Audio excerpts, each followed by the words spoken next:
things, but we don't quite have enough to win it. Obviously, giving up, let me see, what was it, 23 runs, I think it was, maybe in 3 games. So giving up 23 runs in 3 games is tough to overcome. Pleased the way my team fought back and they worked hard, but Oklahoma was too much this weekend. They swung the bats, we ran into a hot team, and we were kind of like being a little bit cold the last few weeks, to tell you the truth. But it gives us a lot of things to work on. Obviously, we got to get a little bit better on the pitching. 5 leadoff walks today kind of hurt us, and you can't do that against a team like OU. But they deserve the series sweep. It is what it is. We just got to continue to work hard, get back to next weekend, play Kentucky, and then hopefully go to the SEC tournament and play well there. Questions for Stewie? You guys battled back in all 3 games. What's that kind of the message in the dugout kind of coming into the fourth and how you were able to roll that forward today? Yeah, just kind of we had our backs against the wall, and so just staying together and knowing that we've made those types of comebacks before, and so not crumbling under the pressure, but kind of just keeping together, staying together, and trying to claw our way back to try to come back. Katie, it was a great at-bat on your tying at-bat. Talk about that swing and what you did there. Yeah, I remembered from Friday that they threw me a lot of first pitch changeups with her, and so I just kind of centered my game plan around sitting first pitch changeup. I know it's early, obviously, after this one, but what do you feel like this team can or has learned from this series? That we're not just going to roll over when things get hard, and that there is fight in there. It's just trying to find that fight from the get-go and not waiting until our backs are against the wall. I know you guys are on the other side of it, but what did you think of just the environment, the crowd? I mean, no matter where you guys play, when it's OU Texas, it seems like a crazy atmosphere. Yeah, the fans are really into it. They're very passionate about the series, and so just feeling that energy and feeding off of it from either side just really is a really big thing. And the stadium obviously is really big and new, and so just feeding off of their energy for ourselves too. Anything else for Katie Stewart? Appreciate you. Thanks, Katie. Thank you.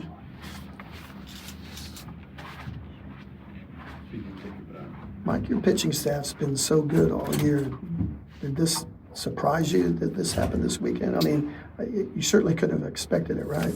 No, if you told me we were going to give up 23 runs, I'd be surprised. But having said that, OU well coached. They punish mistakes, and it's kind of like hitting's contagious. And once you get it going, we probably left Tegan in a little bit too long, possibly today. But she's at best, and we got to see if she can work out of it. Just wasn't able to work out of it. Again, we just got to go back and take a look at the pitches and see what kind of whether we're making mistakes or not. Maybe the pitch selection is always something to look at as well. But kudos to them; they did a good job. And then, Mike, a lot of long at-bats there early with Ella Parker fouling off, I think it was 5 straight.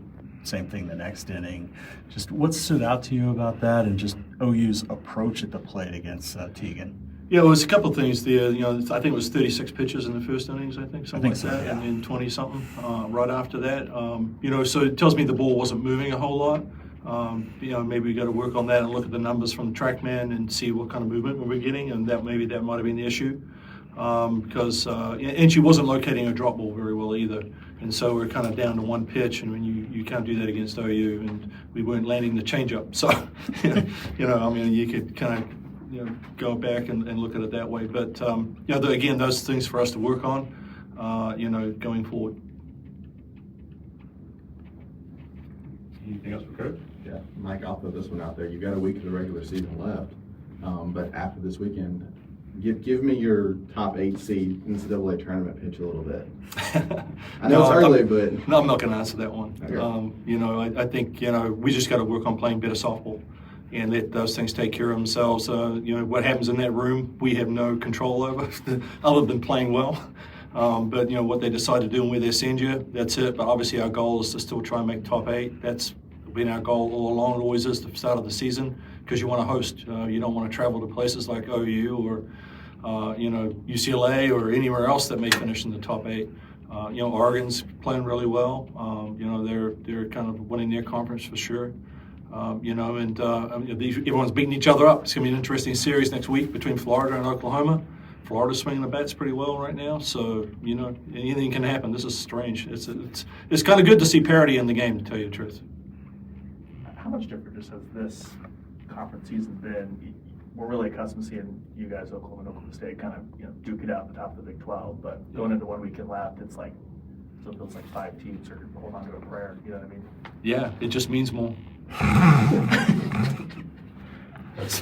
Thanks, guys.